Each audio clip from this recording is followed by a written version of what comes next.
नमस्कार. मॅक्स महाराष्ट्र मध्ये आपलं स्वागत आहे. मी आहे किरण सोनावणे. मॅक्स महाराष्ट्र डॉक्टर बाबासाहेब आंबेडकरांच्या महापरिनिर्वाण दिनाच्या निमित्तानं त्यांना अभिवादन करते. या अभिवादनाच्या निमित्तानं मॅक्स महाराष्ट्र महाराष्ट्रातल्या अनेक विचारवंतांशी बोलतंय आणि वेगवेगळ्या समाजाचे बाबासाहेब आंबेडकरांशी नेमके संबंध कसे होते, त्यांचं एकंदरीत त्या संदर्भातलं काय नातं होतं हे जाणून घेण्याचं आणि लोकांपर्यंत पोहोचवण्याचं काम मॅक्स महाराष्ट्र यावर्षी करण्याचं ठरवलंय. मग या शृंखलेमध्ये अनेक विचारवंत आपल्या सोबत येत आहेत. मग ते दलित समाजामधील इतर दलित समाज, बौद्धेतर समाजातले असणाऱ्या लोकांचं काय योगदान बाबासाहेब आंबेडकरांच्या सोबत होतं, किंवा दलितेतर समाजात असणाऱ्या लोकांचं काय योगदान होतं, इतर समाजाच्या संदर्भातले मराठा समाजाचं आणि बाबासाहेब आंबेडकरांचं नातं कसं होतं, भंडारी समाज आणि बाबासाहेबांचं नातं नेमकं कसं होतं, अशा वेगवेगळ्या पैलूंवरती, किंवा आगरी समाजाचं, कोळी भंडारी समाजाचं नेमकं नातं कसं होतं याचा जाणून घेण्याचा प्रयत्न आपण या महापरिनिर्वाण दिनाच्या निमित्तानं होतो. आणि आता आपल्या सोबत जे पाहुणे आहेत ते यातले सगळ्यात म्हणजे जाणकार असणारी व्यक्ती म्हटलं तरी ते वावगं ठरणार नाही. आपल्या सोबत आहेत योगीराजजी बागुल, ज्यांचं नुकतंच डॉक्टर बाबासाहेब आंबेडकरांचे दलितेतर सहकारी हे पुस्तक प्रकाशित झालेलं आहे आणि प्रचंड त्याला प्रतिसाद लोकांचा मिळतोय. योगीराज बागुल सरांच्या संदर्भात बोलायचं म्हणजे त्यांचा सगळ्यात पहिल्यांदा सोयरीक नावाचा कविता संग्रह प्रकाशित झाला. त्याच्यानंतर त्यांचं आत्मकथन पाचट नावाचं आत्मकथन प्रकाशित झालं. त्याच्यानंतर त्यांनी ही तमाशामध्ये त्यांचं नाव घेतलं तर लोककलेच्या याच्यामध्ये विठाभाऊ मांग, तर त्यांच्या संदर्भातलं जे होतं आत्मकथन योगीराज बागुलांनी लिहिलं आणि त्याला संपूर्ण महाराष्ट्रासमोर विठाबाई भाऊ मांग यांची जी म्हणजे जीवन कहाणी होती ती समोर आली. त्या पुस्तकाचंच नाव असं होतं की तमाशा विठाबाईच्या आयुष्याचा, अशा पद्धतीचं त्याचं नाव होतं. त्यांचं जगणं एकंदरीत तमाशातल्या असणाऱ्या लोकांचं जगणं आणि कशा पद्धतीचं त्यांची जीवन पद्धती त्याच्यावरती योगीराज बागुलांनी ही प्रकाश टाकला होता. आणि ते लिहिल्याच्या नंतर त्यांनी आठवणीतले बाबासाहेब आंबेडकरांच्या चळवळीमध्ये त्यांच्या सोबत जी काही माणसं होती, अनेक प्रकारची माणसं होती, मग मिलिंद महाविद्यालय उभारण्याचं असेल, त्यांच्यासोबतलं ग्रंथालय असेल, त्यांना संगीत शिकवणारी लोक असतील, बापू साठेंसारखी, अशा अनेक लोकांच्या मुलाखती त्यांनी अस्सल कागदपत्र पडताळून ती घेऊन ते खूप मोठं काम योगीराज बागुल यांनी केलेलं आहे. आणि आता त्यांचं नवीन पुस्तक पुन्हा आलं की गेले 5-7 वर्षाच्या कालामध्ये संशोधन करून प्रचंड मेहनतीनं अनेक की डॉक्टर बाबासाहेब आंबेडकरांच्या सोबत दलित समाजातली आणि इतर समाजातली जी काही माणसं त्यांच्या सोबत दिसत होती त्यांची तर त्यांनी केलं. पण आता दलितेतर समाजामध्ये नेमकं कोण होतं आपण जर पाहिलं तर मोजकी नावं आपल्या समोर आपल्याला लक्षात येतात. मग त्याच्यामध्ये महाड चौदार तळ्याच्या याच्यामधले सुरबा नाना टिपणीस असतील किंवा इतर लोक असतील, त्यांची नावं, सहस्रबुद्धे असतील, यांची नावं आपल्याला त्या लढ्यामुळे त्याच्या वाचनामुळे माहिती आहे. पण याच्यापेक्षा सुद्धा अनेक लोक आहेत. त्यामुळे योगीराज बागुल सरांचं मी स्वागत करतो मॅक्स महाराष्ट्रमध्ये. सर, स्वागत आहे तुमचं मॅक्स महाराष्ट्रमध्ये. आणि योगीराज बागुल सर आपल्याला त्यांचा बाबासाहेब आंबेडकर आणि दलितेतर त्यांच्या सोबत चळवळीत काम करणारी लोक होती, त्यांचा नेमका नातेसंबंध काय, जिव्हाळा होता, काय प्रसंग होते, या संदर्भातले काही किस्से आणि काही गोष्टी आपल्या सोबत शेअर करणार आहे. तर मी विनंती करतो बागुल सर तुम्हाला की तुम्ही तुमच्या व्याख्यानाला किंवा तुमच्या असणाऱ्या संबोधनाला सुरुवात करावी. पहिला प्रथम आजचा दिवस हा 6 डिसेंबरचा दिवस आहे आणि ह्या 65व्या बाबासाहेबांच्या महापरिनिर्वाण दिनाच्या निमित्ताने प्रथमतः या महामानवाला जे हे अतिशय अमूल्य देण असं ह्या भूमातेला मिळालं होतं, भारत भूमातेला, ह्या महामानवाला प्रथमतः मी माझ्या वतीने, माझ्या मित्र परिवाराच्या वतीने आणि माझ्या सर्व आप्तेष्टाच्या वतीनं त्रिवार वंदन करतो. आजचा दिवस हा अविस्मरणीय दिवस असा आहे, तो खूप आपल्या दृष्टीनं दुःखाचा म्हटलं तरी हरकत नाही.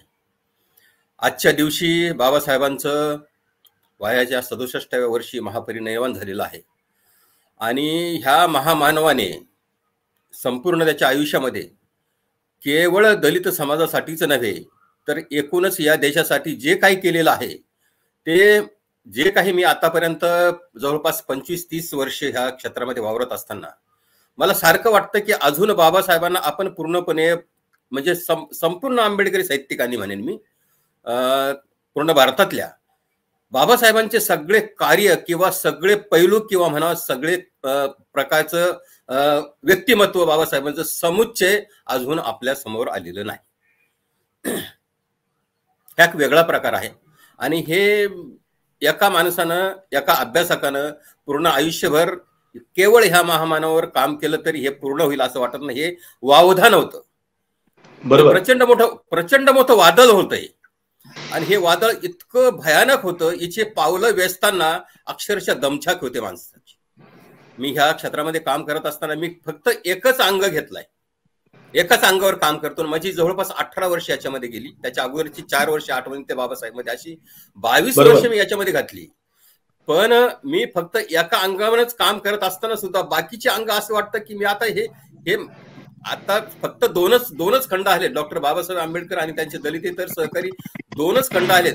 याच्यावर अजून एक खंड सहजपणे चांगल्या प्रकारे येऊ शकेल इतकं मटेरियल आहे आणि त्याच्यामध्ये रथी महारथी आहेत, त्याच्यामध्ये चिमनलाल सेटलवाड आहेत, त्याच्यामध्ये प्रबोधनकार ठाकरे आहेत, त्याच्यामध्ये आणखी अशी मोठी व्यक्ती आहेत की जी बाबासाहेबांना अतिशय जवळून सहकार्य करत होती. हे जेव्हा बाबासाहेबांना आपण अभ्यासतो ना, तेव्हा ही दुसऱ्या समाजातली लोक म्हणजे काय म्हणतात ना, एखाद्या मधाच्या पोळीभोवती जेव्हा मधमाशी कुठून तरी कशी तरी अगदी तिथंच येते, तसा हा प्रकार होता. म्हणजे माणूस कुठलाही बाबासाहेबांचा प्रत्येक सहकारी बघा, सहज जरी बाबासाहेबांच्या एकदा सहवासात आला की तो बाबासाहेबांना चिटकलेला आहे. बाबासाहेबांचं काय होतं की जेव्हा आपण बाबासाहेबांचं संपूर्ण आयुष्य वाचतो ना, म्हणजे किमान 1918 पासून ते 1956 पर्यंत बाबासाहेबांचे सहकारी असं म्हणतात की बाबासाहेब जेव्हा सहज बोलायचे ना, अगदी सहज, तर त्यांच्या बोलण्यातून फार नाविन्य असायचं, प्रचंड नाविन्य यायचं. म्हणजे देश विदेशातले इतके रिअर संदर्भ त्यांच्या बोलण्यामधून, सहज बोलण्यामधून यायचं आणि हे म्हणजे बाबासाहेबांच्या सहकार्यांना अप्रूप वाटायचं. आणि एक मजेदार गोष्ट म्हणजे आता मी ह्या संपूर्ण याच्यामध्ये एक टप्पा फार मजेदार तुम्हाला म्हणजे सगळ्यांना कदाचित वाचला नसेल ग्रंथ, पण एक मजेदार किस्से एक असे तुम्हाला सांगेल की कदाचित बाबासाहेबांच्या या सगळ्या याच्यामध्ये तुम्ही आतापर्यंत ऐकले नसाल. जेव्हा क्वीन्स रोडला पीई सोसायटीचं कॉलेज सुरू झालं 1946 ला, त्यावेळेस त्या क्वीन्स रोडच्या म्हणजे त्या मिलिटरीच्या हटमेंट होत्या आणि तिथं कॉलेज सुरू झाल्यानंतर त्या कॉलेजच्या समोर एक टेंबीचं झाड होतं.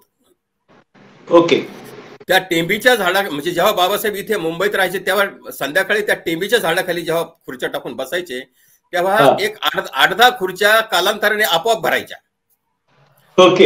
आणि बाबासाहेबांच्या हातामध्ये कुठला तरी ग्रंथ राहायचा. बाबासाहेबांचं घडीत लक्ष त्या ग्रंथात राहायचं, घडीत ते लोक काय बोलतात ते ऐकायचे.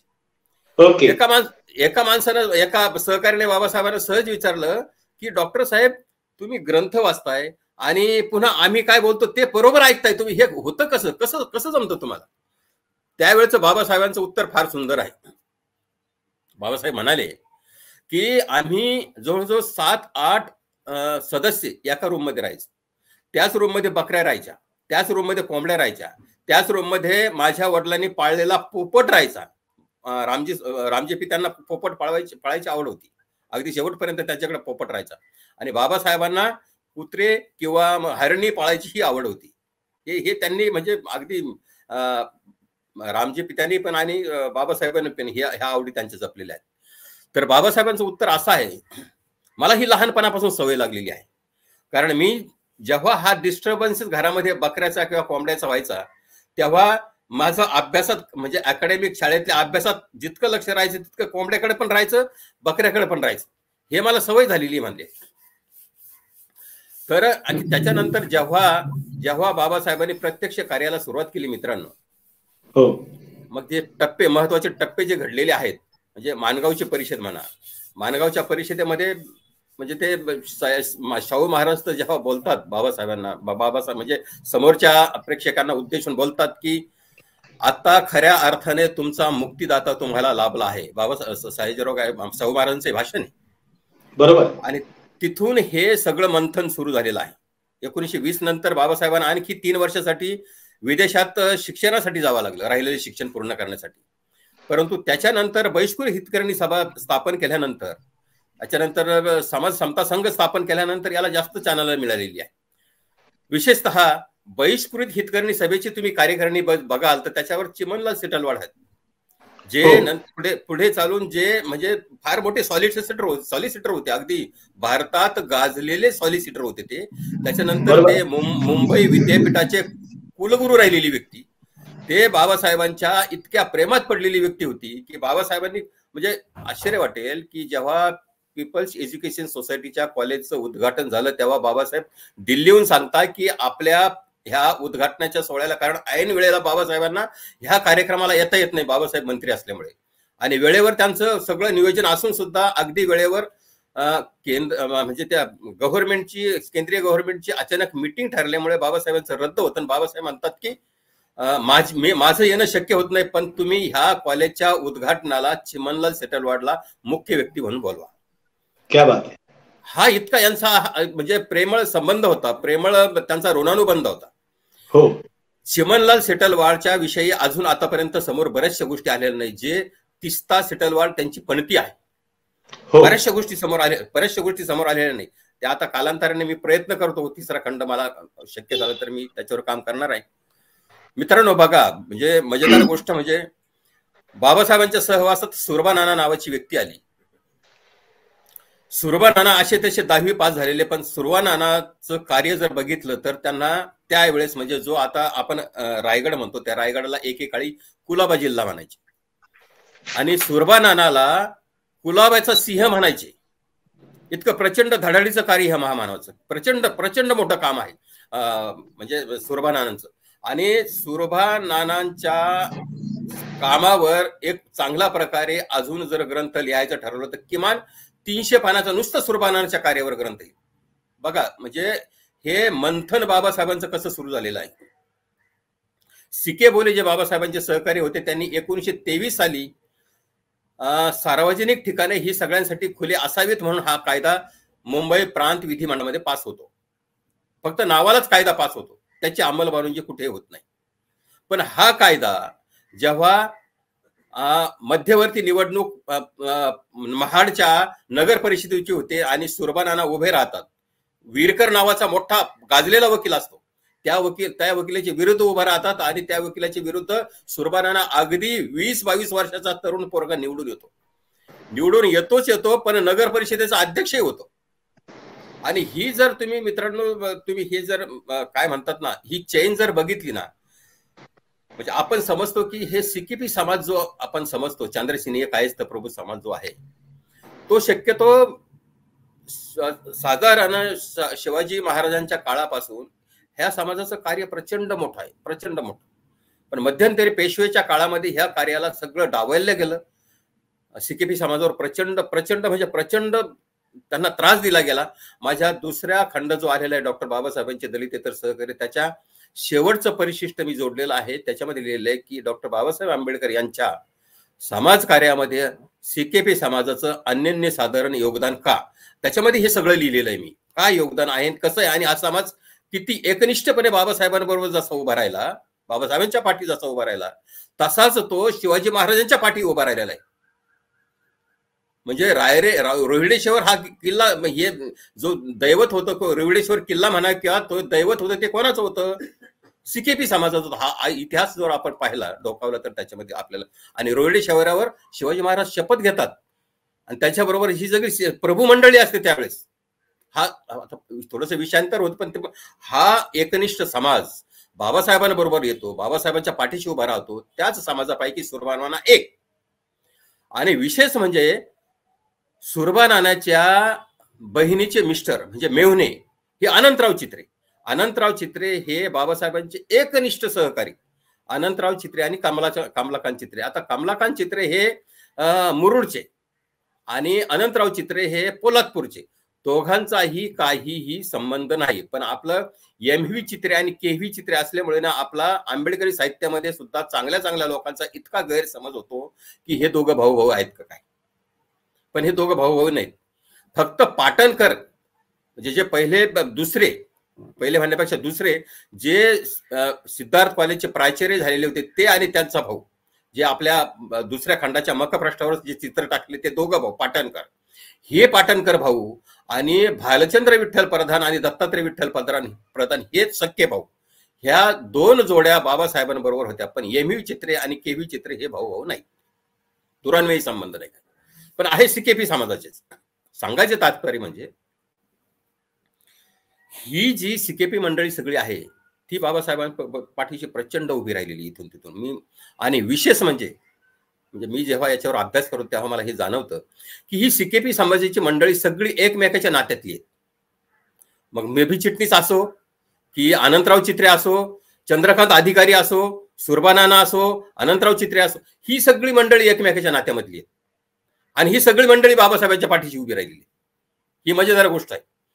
आणि जेव्हा हा ठराव पास होतो मित्रांनो आणि याचा महाडच्या परिषदेमध्ये जेव्हा हा ठराव पास होतो आणि जेव्हा हे अनंतरावांना कळतं तेव्हा अनंतराव चित्रेंचा फार अट्टास असतो बाबासाहेबांच्या मागे की आपण एक महाडला चांगल्या प्रकारे परिषद घेऊ. याची फार कारण आहे. म्हणजे महाडचा तुम्ही इतिहास बघाल ना, महाडचा इतिहास अतिशय अगदी तुकाराम महाराजांच्या पूर्वीपासूनचा इतिहास आहे, शिवाजी महाराजांच्या पूर्वीपासूनचा फार मोठा इतिहास आहे, उज्ज्वल इतिहास आहे, चांगला इतिहास आहे, फार चांगला इतिहास.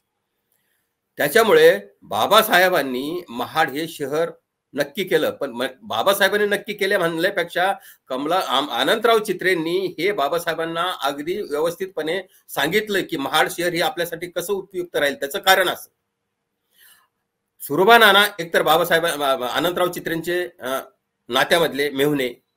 दुसरी गोष्ट, सुरबा नानांनी तो ठराव तिथे पास करून घेतलेला. त्याच्यामुळे ही महाडची परिषद होते तिथे महत्वाची. एक मजेदार गोष्ट सांगतो मी,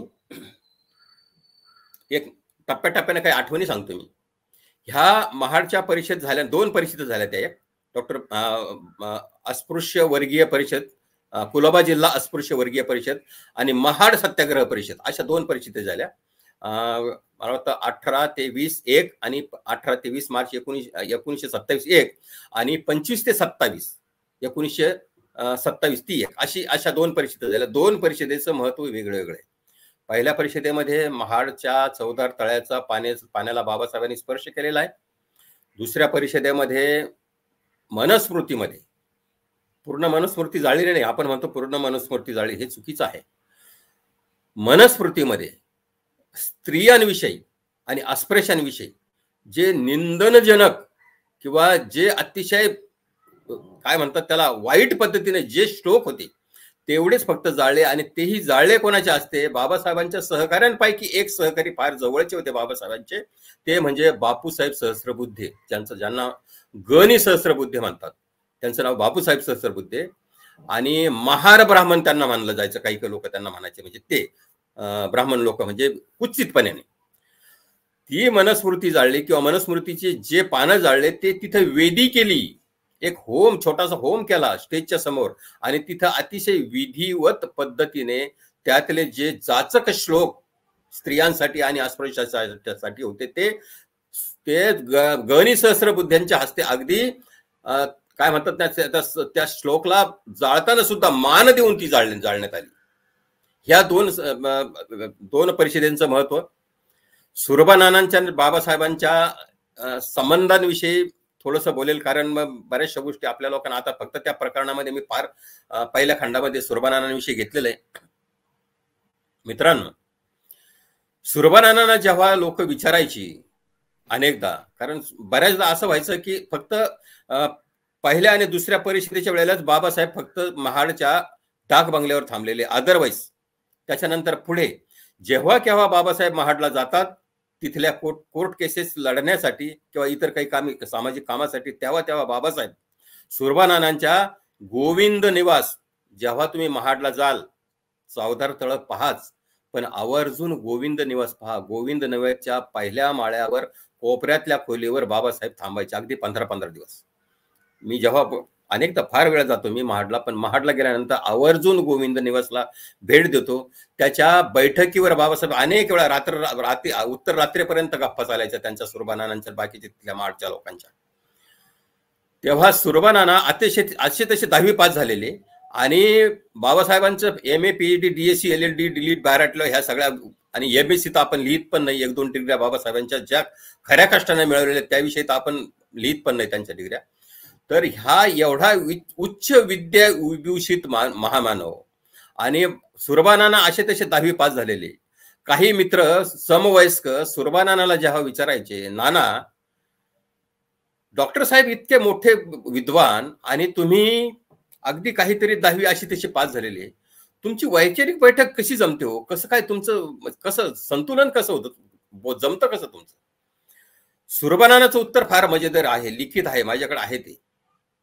सुरबानाना म्हणतात, अरे लोक विद्यार्थी डिग्र्या घेण्यासाठी शिकण्यासाठी विद्यापीठात चालतात, मी तर विद्यापीठात बरोबर घेऊन फिरतो. बाबासाहेब म्हणजे एक विद्यापीठ होतं. बाबासाहेब म्हणजे एका विद्यापीठाची तुलना सुरबानाना बाबासाहेबांना देतात. त्याचप्रमाणे बाबासाहेब जेव्हा यायचे असेल महाडला, जेव्हा यायचे असेल मित्रांनो, तेव्हा सुरबानाना आपल्या जी बंगली होती गोविंद निवास, त्या बंगलीची रंगरंगोटी करायची. अगदी नीटनेटकी बंगली तुम्ही सगळ्या बाजूने पहा, फार सुंदर बंगली, म्हणजे अगदी काय म्हणतात ना, भविष्याचा विचार करून फार सुंदर. अगदी काही मला वाटतं 2 वर्षापूर्वी त्या बंगलीला आग पण लागली होती. तुम्ही पेपरमध्ये वाचला असेल, सम्राटमध्ये मोठी बातमी आली होती, इतर पेपरमध्ये पण आली होती. तर त्या बंगलीच्या पाठच्या साईडला काय म्हणतात स्वयंपाकघर आहे, पाठच्या साईडला छोटासा गोठा आहे, पाठच्या साईडला विहीर आहे आणि सर्व सोयी युक्त ती बंगली बनवलेली. बाबासाहेब जेव्हा सुरबानानाच्या घरी मुक्कामाला राहायचे, बघा फार महत्वाचं आहे, तेव्हा जेव्हा सकाळचं किंवा संध्याकाळचं ताट वाढलं जायचं जेवायचं, तेव्हा पहिलं पान किंवा पहिलं ताट हे बाबासाहेबाला असायचं. त्याच्यानंतर सुरबानाना किंवा इतर मंडळी. जेव्हा एरवी पहिलं पान किंवा पहिलं ताट हे सुरबानानाला असायचं, पण बाबासाहेब जोपर्यंत महाडला राहायचे, बाबासाहेब जोपर्यंत गोविंद निवासमध्ये सुरबानानाकडे राहायचे, तोपर्यंत पहिलं पान किंवा पहिलं ताट हे बाबासाहेबाला राहायचं. आणि काही काही वेळेस तर काय व्हायचं की मध्ये 1-2-3 वेळेस तर प्रचंड पाऊस पडला, प्रचंड अवस्था खराब झाली आणि त्यामुळे पिकं उगली नाही महाडच्या परिसरामध्ये, तिकडे कुलाबा जिल्ह्यामध्ये, त्यामुळे शेतीचं प्रचंड नुकसान झालं. सुरबानाना म्हणजे त्यावेळेचे मोठे खोत होते. पण ह्याही परिस्थितीत जेव्हा बाबासाहेब यायचे असे कळल्यानंतर लोकांकडून कर्ज घेऊन कसंही करून बाबासाहेबांची ठेप किंवा व्यवस्था सुरबानाना अतिशय चांगल्या प्रकारे ठेवायचे. सुरबानानाच्या आणि विशेष म्हणजे नंतर 1942 नंतर बाबासाहेबांनी जेव्हा डिफ्रेस क्लास किंवा शेड्यूल कास्ट फेडरेशन ज्याला म्हणतात हा पक्ष स्थापन केला, स्वतंत्र मजूर पक्ष हा बाजूला झाला.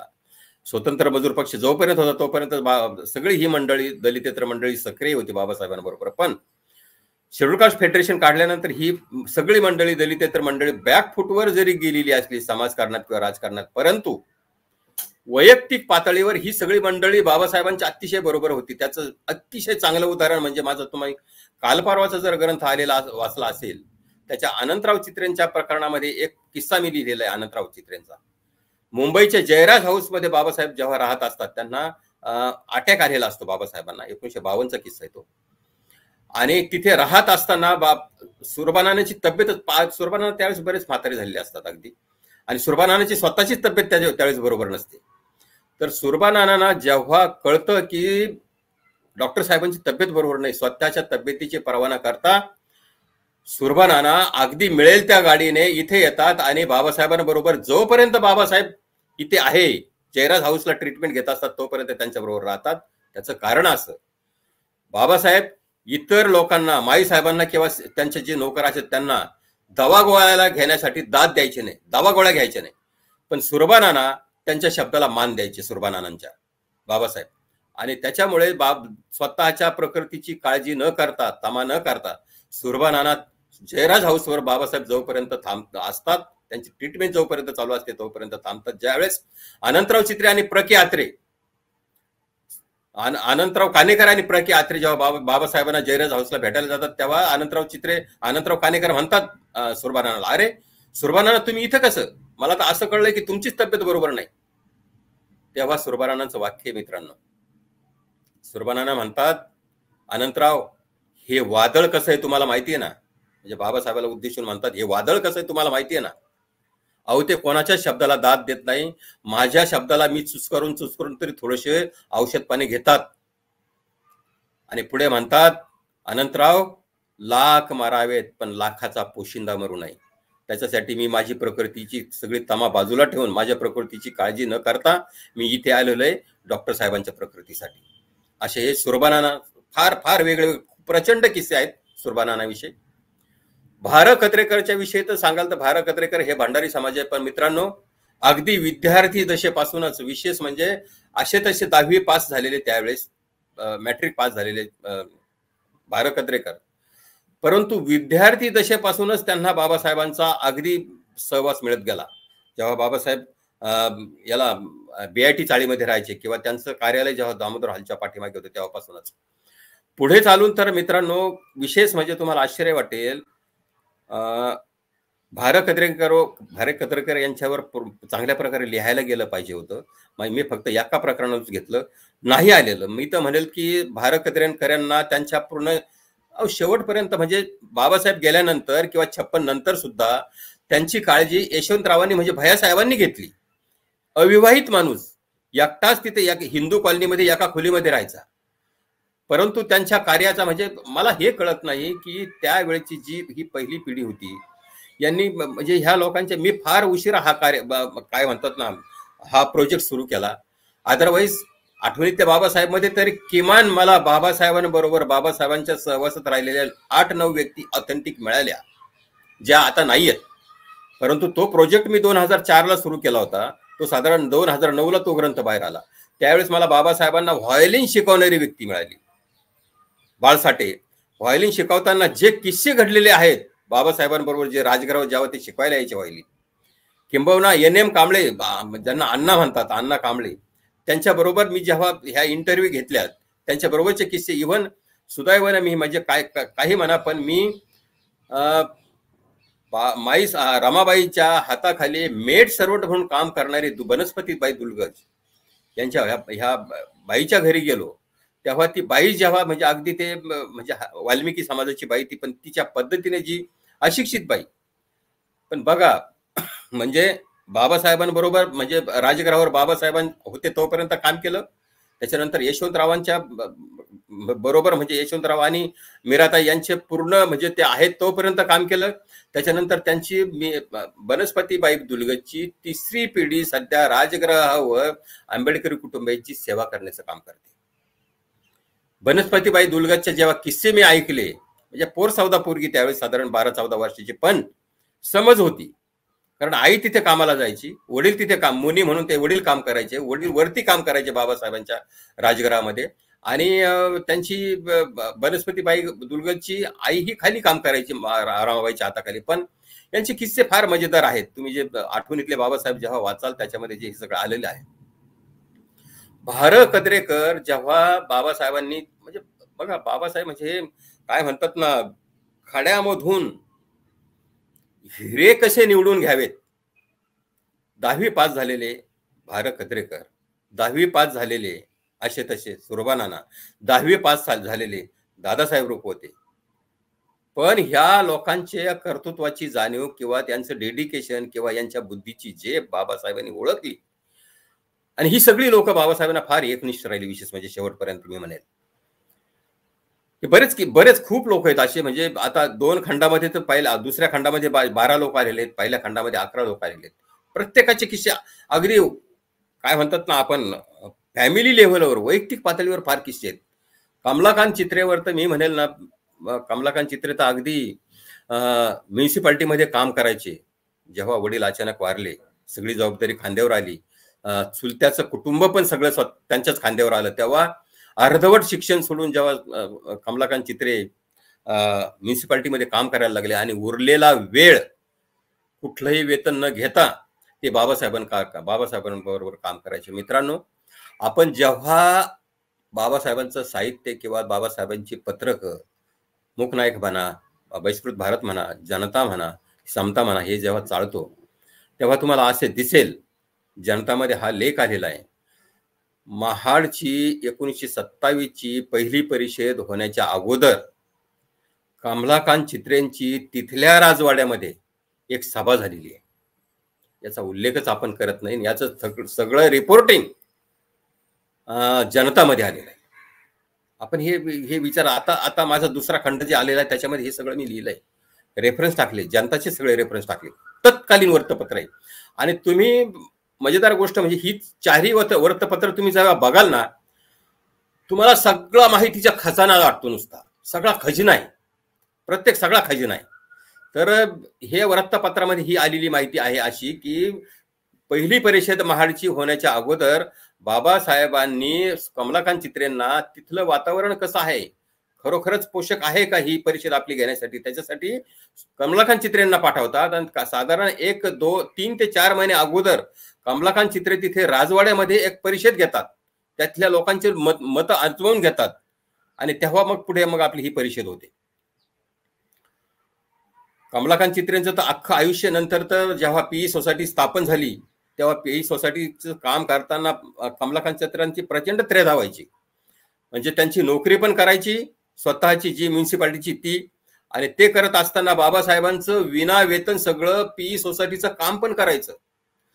जेव्हा ही आणि बाबासाहेबांचे पाठीमागे इतकी व्यवधानं राहायची, इतकी कामं राहायची, त्याच्यामुळे हा आता म्हणजे कमलाकांत चित्रेंची काय त्रेधा होती याच्याकडे पण सुरुवातीला बाबासाहेबांचं लक्ष गेलं नाही. पण जेव्हा लक्ष केलं तेव्हा बाबासाहेब कमलाकांतला म्हणतात की अरे कमलाकांत, तू ती नोकरी सोडून दे आणि जो तुला तिकडे पगार मिळत असेल तो पगार किंवा त्याच्यापेक्षा थोडा पगार आपल्या पीई सोसायटीमधून तुझी व्यवस्था करतो. तेव्हा कमलाकांत चित्रे एका मिनिटाचाही, एका सेकंदाचाही विचार न करता आपल्या म्युन्सिपाल्टीची नोकरी सोडतात आणि फुल फ्लेंज ते 1947 पासून फुल फ्लेंज पीई सोसायटीचं काम करू लागतात. परंतु मित्रांनो, शेवटच्या काळामध्ये जे नाही घडायला पाहिजे होतं ते घडलं. कमलाकांत चित्रेंना एक वेगळ्या पद्धतीने, ते सगळं मी माझ्या त्या प्रकरणामध्ये लिहिलेलं आहे. कमलाकांत चित्रेंचं पहिलंच प्रकरण आहे, सोनवणे साहेबांनी हे वाचला असेल नक्कीच तो ग्रंथ. त्याच्यामध्ये मी विथ करस्पॉन्डन्स सगळे डॉक्युमेंट्स जोडून मी हा सगळा तो लेख त्याच्यामध्ये लिहिला आहे.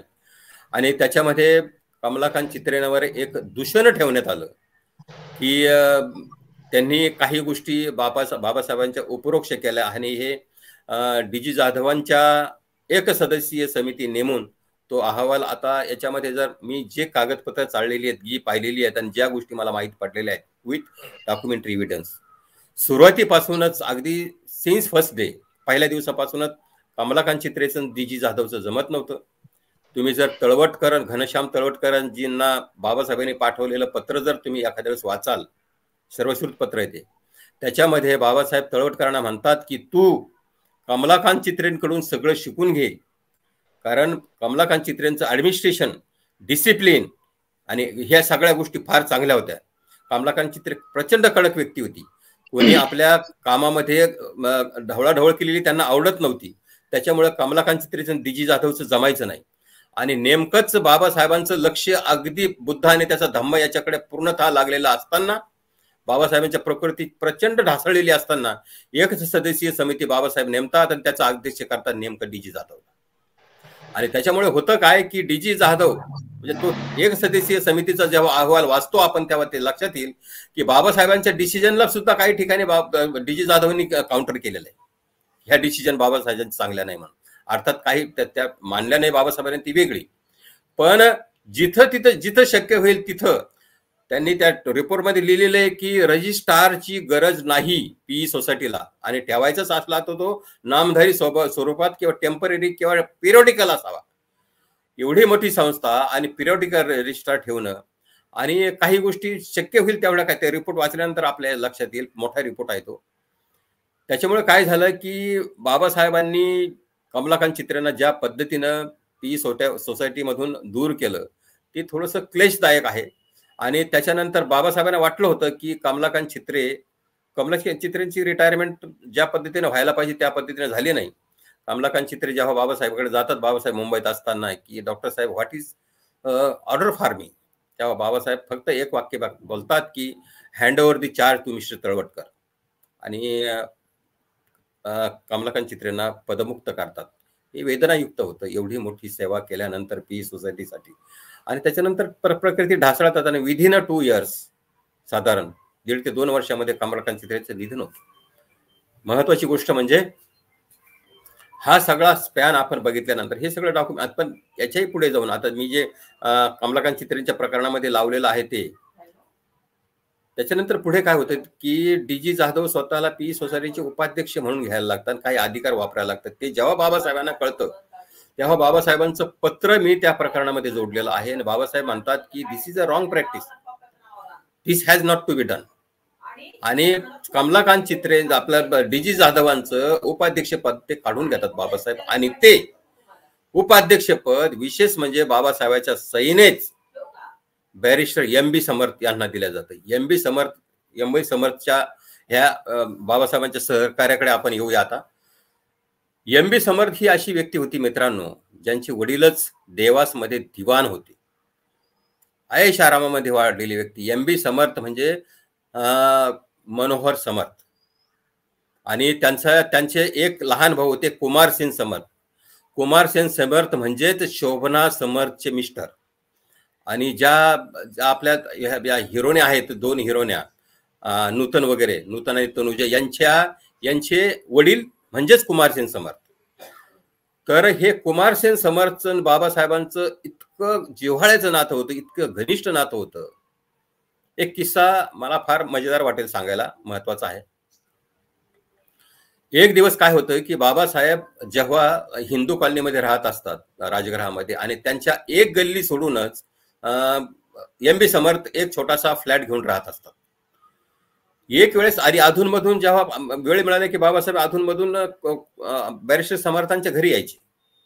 बॅरिस्टर समर्थ त्यावेळेस वेगवेगळ्या म्हणजे बॅरिस्टर झालेले होते, त्यामुळे प्रॅक्टिस पण करायचे. आणि विशेष म्हणजे बाबासाहेबांच्या हाताखालीच बॅरिस्टर समर्थांनी ज्युनियरशिप केलेली त्यावेळेस, एक महत्वाची गोष्ट. तर एक वेळेस असं सहज येतात बाबासाहेब बॅरिस्टर एम.बी. समर्थांच्या घरी, आणि ते आल्यानंतर बघतात तर त्यांची मुलगी, जिचं नाव अलकनंदा होतं, ती तापानं फणफणत असते. आणि बॅरिस्टर समर्थांची पत्नी सुधा समर्थ ही तिच्या डोक्यावर मीठ पाण्याच्या पट्ट्या ठेवत असते आणि स्पॉन्चिंग करत असते अंगाला, ताप प्रचंड वाढलेला असल्यामुळे. तर जेव्हा बाबासाहेब त्या मुलीच्या डोक्याला हात लावून पाहतात, गळ्याला हात लावून ताप पाहतात, ते प्रचंड म्हणजे ओरडतात दोघांवर, सुधा समर्थ आणि बॅरिस्टर समर्थांवर. अरे व्हॉट नॉनसेन्स इज दिस, असं ओरडतात आणि म्हणतात की come on let's go to clinic.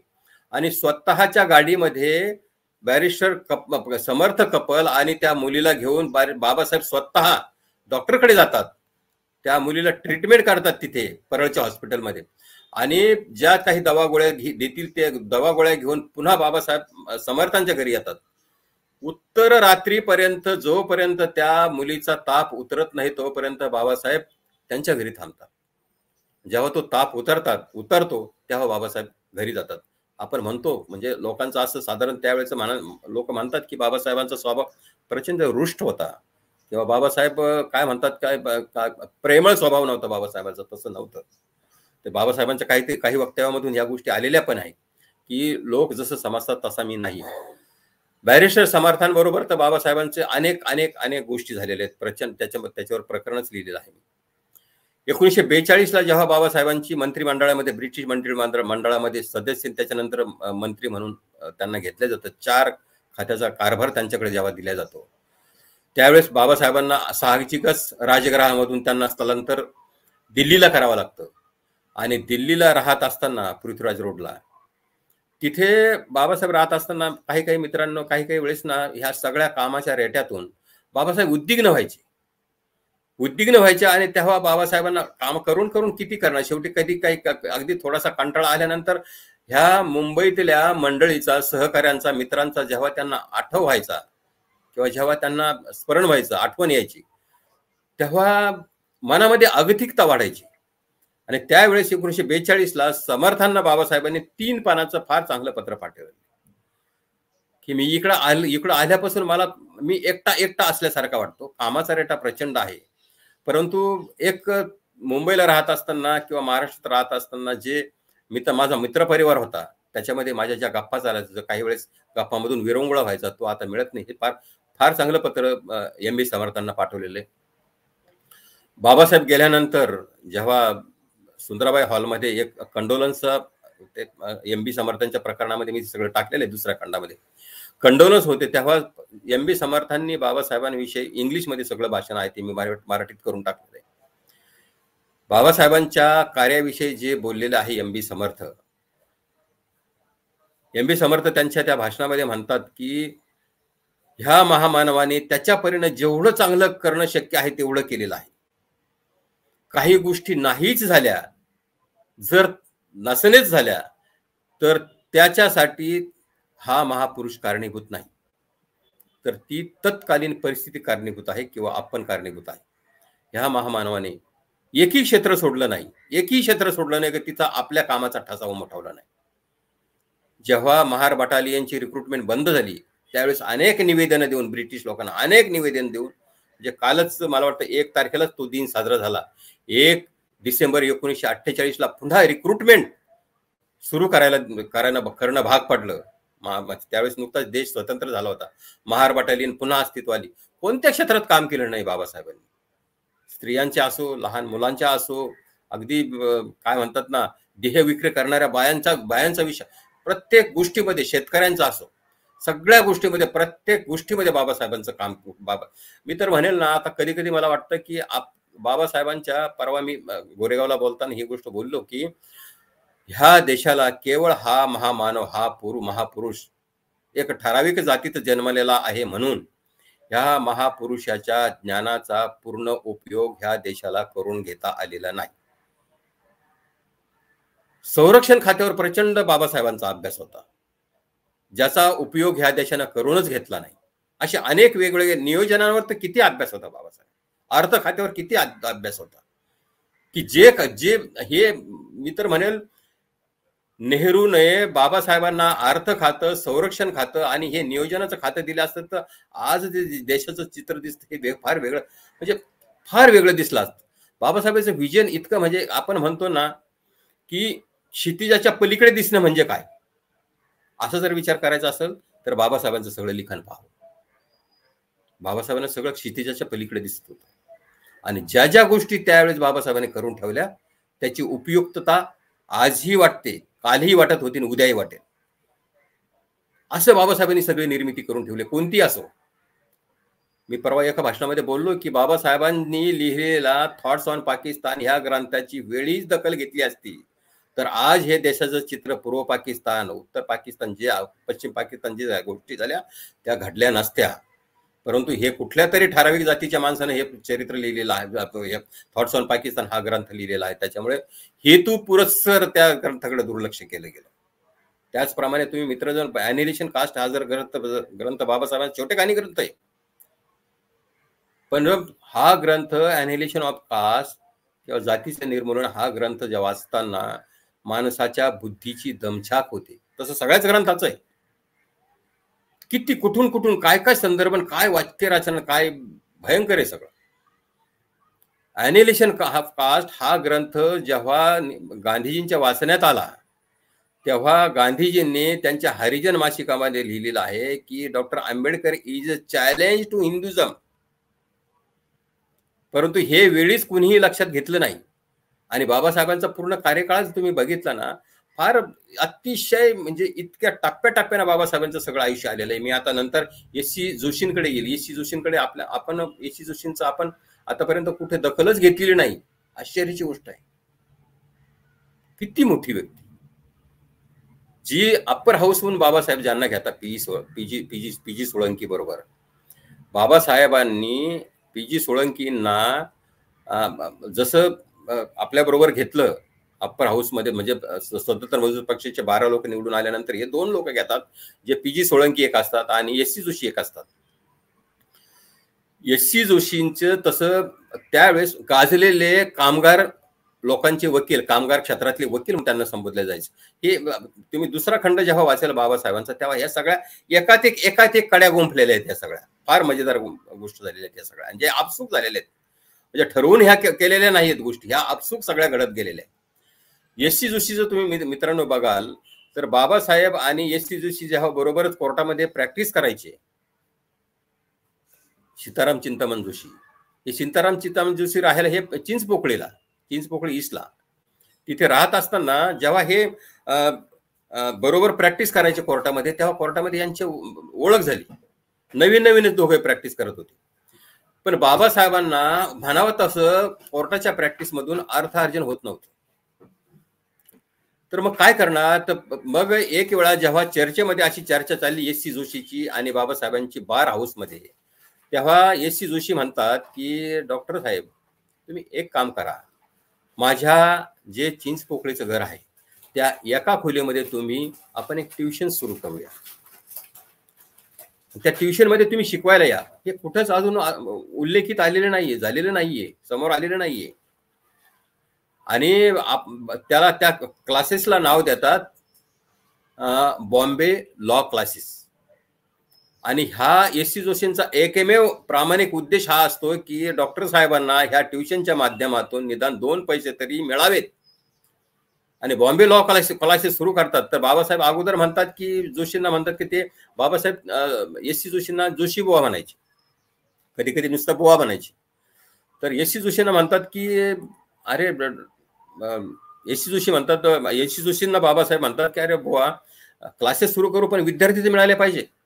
आता चिंचपोकळी सारखा एरिया आणि तो हार्ट ऑफ दी सिटी असल्यामुळे बाबासाहेब जोशी म्हणतात की तुम्ही काळजी करू नका, विद्यार्थी मिळवण्याचं काम मी करेल, तुम्ही फक्त होकार द्या. आणि बाबासाहेब होकार देतात.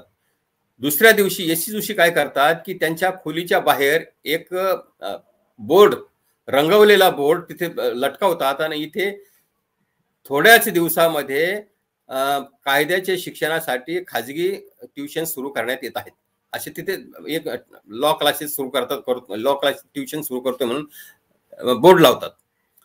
साधारण 8 ते 10 दिवसातच साधारण 9, 10, 11 पोरं मिळतात. साधारण 11 पोरं मिळायला लागतात आणि तिथे बाबासाहेब मग ट्युशन घ्यायला लागतात. आणि बाबासाहेबांना म्हणजे त्या माध्यमातून थोडे पैसे मिळायला लागतात. म्हणजे एस सी जोशी ब्राह्मण समाजाची व्यक्ती, पण बाबासाहेबांना 2 पैसे अर्थार्जन व्हावं आणि ह्या प्रामाणिक उद्देशानं हा माणूस, हा सहकारी त्यांचा क्लासेस स्वतःच्या घरामध्ये सुरू करतो. पुढे चालून बाबासाहेबांची व्यवधानं वाढतात आणि पुढे चालून इतकं होतं बाबासाहेबांचं की त्या ट्युशनकडे बाबासाहेबांना शिकवायला म्हणजे जाणंही शक्य होत नाही. पण एस सी जोशी मात्र क्लासेस सुरू ठेवतात. महत्वाची गोष्ट पुढे आहे. 1942 जेव्हा बाबासाहेबांची ब्रिटिशच्या मंत्रिमंडळामध्ये निवड होती, तिकडे जेव्हा जातात बाबासाहेब, तेव्हा बाबासाहेब पहिलं प्रथम काय करतात, एस सी जोशींना दिल्लीला बोलून घेतात आणि त्यांना म्हणतात की माझ्याकडे तुम्ही as a chief labour commissioner of India तुम्ही यावं अशी माझी इच्छा आहे. आणि 2-3 दिवस बाबासाहेबांबरोबर राहतात एस सी जोशी. बाबासाहेबांना हो पण म्हणत नाही, नाही पण म्हणत नाही. जेव्हा परत येतात तेव्हा आठवडाभरामध्ये एस सी जोशींच्या घराच्या पत्त्यावर केंद्र शासनाची ऑर्डर येते की तुम्हाला अशी नेमणूक करण्यात येत आहे आणि तुम्ही इथे दिल्लीला येऊन जॉईन व्हावं. एस सी जोशी तयार नसतात. मी त्या मुलांची त्यांच्या मुलांची जवळजवळ 82 वर्ष मुलगा आहे त्यांचा, त्याची जी मुलाखत घेतली, हैदराबादला राहतो विजय, त्याची जेव्हा मुलाखत घेतली तो म्हणाले की पप्पा सुरुवातीला तयार नव्हते. ते आईला बोलले पण की म्हणजे माझी प्रॅक्टिस चांगली चालू आहे, वेगवेगळ्या संघटनांमध्ये, संस्थांमध्ये, मी कामगार संस्थांमध्ये, पोस्टाच्या संस्थांमध्ये, JNPTच्या संस्थांमध्ये, कामगार संघटनांमध्ये वेगवेगळ्या पदावर आहे, माझी प्रॅक्टिस पण चांगली चालू आहे, माझी जायची इच्छा नाही. पण जेव्हा रात्रभर विचार करतात आपले हे एस सी जोशी आणि त्यांना वाटतं की बाबासाहेबांचा, डॉक्टर साहेबांचा संपर्क सर्वदूर आहे, कॅबिनेट मंत्री आहे, पूर्ण भारतामध्ये त्यांना एकापेक्षा एक लोक मिळतील, मग माझ्याच नावाचा का बरं विचार केला असावा. याच्या अनुषंगाने जेव्हा विचार करतात तेव्हा सकाळी त्यांचं मतपरिवर्तन होतं आणि ते तयार होतात की ही ऑर्डर आपण ऍक्सेप्ट करूया. मग विशेष म्हणजे बघा मित्रांनो, बाबासाहेबांनी एस सी जोशींना या देशाचा पहिला लेबर कमिशनर म्हणून दिल्लीत घेतले. ज्या व्यक्तीने लॉ क्लासेस सुरू करण्यासाठी बाबासाहेबांना मदत केली, त्याचं थोडंसं का होईना बाबासाहेब त्याचा उतराय होण्याचा प्रयत्न करतात. सुरबानाने बाबासाहेबांना वेळोवेळी सहकार्य केलं, अगदी प्रत्येक वेळेला आउट ऑफ वे जाऊन. जेव्हा रेशनिंगचे दिवस यायला लागले, फार प्रचंड म्हणजे सगळीकडे कडकी म्हणतात ना त्याला, किंवा सगळी तारांबळे खाण्यापिण्याची व्हायला लागली, तेव्हा सुरबानानाला बाबासाहेब, सगळ्यांना माहितच आहे, सुरबानांना स्वतःच्या अंगातला कोट दिला बाबासाहेबांनी, आणि त्याला सुरबानांना म्हणतात की हा मला कोट जर चांगला बसत नाही तुला घे. त्याच आठवड्यामध्ये बाबासाहेब सुरबानानाला मुंबईला बोलून घेतात आणि इथल्या ऑल इंडिया रेडिओ केंद्रावर इंटरव्ह्यूसाठी पाठवतात. आणि इंटरव्ह्यूला जाताना बाबासाहेबांनी दिलेला कोटच सुरबानाना घालून जातात. आणि सुरबानाना अगोदरच बाबासाहेब बोलणं झालेलं असतं त्यातल्या अधिकाऱ्यांशी. सुरबानानाला तिथे काही दिवसांसाठी, म्हणजे तशी नोकरी परमनंट असते, पण सुरबानानाच्या रक्तात नोकरी नसते, आणि काही दिवसासाठी का होईना संसाराला हातभार लागण्यासाठी सुरबानाना तिथे काम करू लागतात. सुरबानाना बाबासाहेबांना जे सहकार्य केलं त्याचं उतराई अशी झाली. भार कद्रेकरांच्या बाबतीत सुद्धा बाबासाहेबांनी फार वेगळ्या पद्धतीने मदत केली. जेव्हा बाबासाहेबांना वाटलं की हा माणूस एकटाच आहे आणि ह्या माणसाला उदरनिर्वाहासाठी काहीतरी साधन द्यायला पाहिजे, त्यावेळेस बाबासाहेब काय म्हणतात ना, सत्कार्य करताना या मुठीचं त्या मुठीला कळू नये, तसं बाबासाहेब इथल्या महाराष्ट्राच्या रेशनिंग डिपार्टमेंटला सांगतात आणि भार कद्रेकरांना रेशनिंग मध्ये लावून देतात. हे फार वेगळे वेगळे संदर्भ आहेत. तसंच त्याचप्रमाणे दादासाहेब गायकवाडांची जेव्हा आर्थिक परिस्थिती वाईट होती त्यावेळेस सुद्धा बाबासाहेबांनी फार वेगळ्या प्रकारे मदत केली. जसं सुरबानानांना कोट दिला तसंच बाबासाहेबांनी दादासाहेब गायकवाडांना पण कोट दिला. त्याला मुंबईला बोलून घेतात. त्यावेळेस तर बाबासाहेब मिनिस्ट्रीमध्ये होते आणि त्यांच्याकडे एक फार मोठा चार्ज देतात. त्यावेळेस बऱ्याचशा ठिकाणचे विमानतळाचे कामं चालू होते आणि त्या विमानतळावर जे लोक काम करतात, जे लेबर काम करतं, त्या लेबरचं सुपरविजन करणं, त्यांना सगळी ट्रीटमेंट, मेडिकल ट्रीटमेंट मिळते का, त्याच्यानंतर त्यांचं खाण्यापिण्याची व्यवस्था सगळं आहे का, रेसिडेन्सी सगळं आहे का, हे सुपरविजन करण्याचं काम बाबासाहेब त्यांच्या अधिकाऱ्यांना सांगून ते गायकवाड साहेब म्हणजे दादासाहेब गायकवाडांना देतात. हे साधारण प्रत्येक आनंदराव चित्रेंना पोर्ट ट्रस्ट मध्ये लावलं. हे सगळं प्रत्येक व्यक्तीचं जर तुम्ही बघितलं ना, प्रत्येक व्यक्तीवर बाबासाहेबांना, म्हणजे दलित तर असो की दलित असो, म्हणजे आपल्या कार्यासाठी ह्या लोकांनी म्हणजे आउट ऑफ वे जाऊन किंवा कशाची तमा न करता माझ्या कार्यासाठी, माझ्या समाजाच्या कार्यासाठी या लोकांनी कार्य केलेलं आहे, वेळ दिलेला आहे आणि म्हणजे दिवस रात्र झटलेले आहे.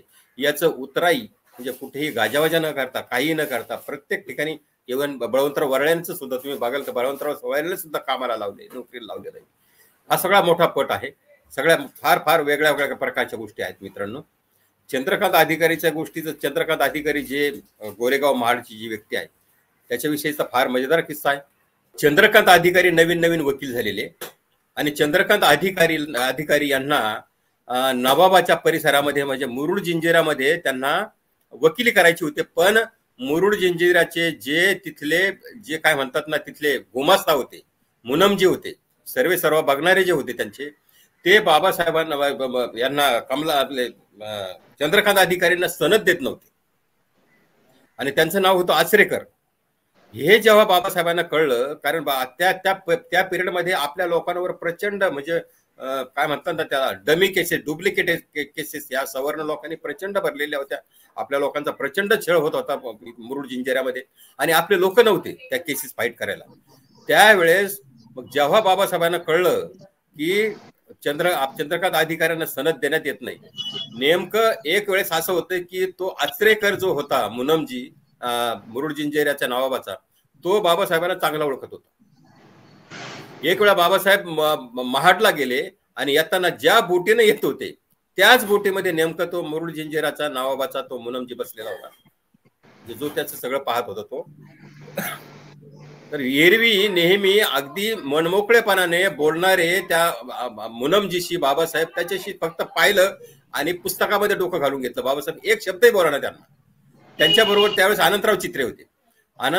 ते मुनमजी जेव्हा आनंदराव चित्रेला बोलले की डॉक्टर साहेब माझ्याशी आज बोलत का नाही, तर अनंतराव चित्रे म्हणे मला काय माहिती, मला समजत नाही. जेव्हा ते मोनमजी गेले, आचरेकर गेले बाबासाहेबांकडे, आणि बाबासाहेब म्हणाले की डॉक्टर साहेब काय आज काहीतरी तुमचा मूड माझ्याशी बोलण्याचं काही तुमचं दिसत नाही, काय काही काही आहे का, काही चुकलं का? तेव्हा बाबासाहेब फक्त एकच वाक्य बोलतात, असं कळलंय की आमच्या वकिलांना तुमच्याकडे देण्यासाठी सनद नाहीये. आणि ते जेव्हा एक वाक्य बाबासाहेब बोलतात त्या आचरेकरला, मित्रांनो तुम्हाला आश्चर्य वाटेल, त्याच आठवड्यामध्ये महाड मुरुड जिंजाऱ्यामध्ये प्रॅक्टिस करण्याची सनद मुरुड जिंजाऱ्याच्या नवाबाकडून चंद्रकांत अधिकारीच्या घरी पोहोचती होते. म्हणजे चंद्रकांत अधिकारी म्हणतात की बाबासाहेबांचं वाक्य म्हणजे हे हा एक मंत्र होता, असा हा महामानव होता. खूप गोष्टी बोलण्यासारख्या आहे, एका व्याख्यानामध्ये किंवा एका भाषणामध्ये संपण्यासारख्या नाही. माझ्या पद्धतीने माझ्या परीने शक्य होईल तेवढ्या काही लोकांच्या, जे दलितेतर लोक आहेत त्या लोकांच्या काही किस्स्यांना बाबासाहेबांच्या बरोबर जी घडलेले आहेत, जी झालेले आहेत, काही किस्स्यांना मी स्पर्श करण्याचा प्रयत्न केलाय. आणि माझ्या पद्धतीने मी हा जो एक वेगळा विषय आहे त्याच्यावर काम करण्याचा प्रयत्न करतोय. आपण मला शांतपणे ऐकून घेतलं त्याबद्दल आपले धन्यवाद. जय भीम. धन्यवाद बागुल सर. तुम्ही सर्वांनी ऐकलं की बागुल सरांनी अत्यंत प्रत्येक असणाऱ्या सहकार्याबद्दल सांगितलं. वास्तविकता त्यांच्याकडे खूप मोठा खजिना आहे. त्यांच्या पुस्तकाबद्दलची आपण मुलाखत सेपरेटली मॅक्स महाराष्ट्रवरती कधीतरी आपण योजणार आहोत. पण तोपर्यंत आता डॉक्टर बाबासाहेब आंबेडकरांचा महापरिनिर्वाण दिन आहे आणि डॉक्टर बाबासाहेब आंबेडकरांना दलितांचे नेते, जय भीमवाल्यांचा नेता अशा पद्धतीनं जे काय प्रोड्यूस केलं जातं किंवा जे काही फोकस केलं जातं आणि एकूणच बाबासाहेब आंबेडकरांच्या असणाऱ्या सर्वव्यापी कामाकडे जे दुर्लक्ष केलं जातं, तर ते अशा लोकांच्या माध्यमातून किंवा अशा विचारवंतांच्या माध्यमातून तुमच्यापर्यंत पोहोचावं आणि डॉक्टर बाबासाहेब आंबेडकरांच्या कामाचा किंवा त्यांच्या व्यक्तिमत्वाचा आवाका किती मोठा होता आणि कशा पद्धतीचं त्यांचं चुंबकीय व्यक्तिमत्व होतं हे तुम्हाला कळावं म्हणून आम्ही एकंदरीत या महापरिनिर्वाण दिनाच्या निमित्तानं डॉक्टर बाबासाहेब आंबेडकरांना अभिवादन करताना वेगवेगळ्या प्रकारच्या व्यक्तींशी संवाद साधतोय. त्यांच्याकडून अधिकृतरित्या डॉक्टर बाबासाहेब आंबेडकरांच्या जीवनाचा वेध घेतोय. आपण योगीराज बागुल यांच्याकडून आपण ऐकलं. योगीराज बागुलजी, तुमचं खूप खूप आभार आहे मॅक्स महाराष्ट्राच्या वतीनं. तुम्ही मॅक्स महाराष्ट्रवरती आलात आणि तुमच्या विचारांनी ह्या सगळ्या आमच्या कोट्यावधी प्रेक्षकांना त्या संदर्भातली माहिती दिली. मित्र, तुम्ही ही सगळं वाचतायत, ऐकता आहात. तुम्हाला नेमकं या संदर्भात काय वाटतं तुम्ही कमेंट्स बॉक्समध्ये नक्की लिहा आणि पाहत रहा मॅक्स महाराष्ट्र, आवाज महाराष्ट्राचा. धन्यवाद.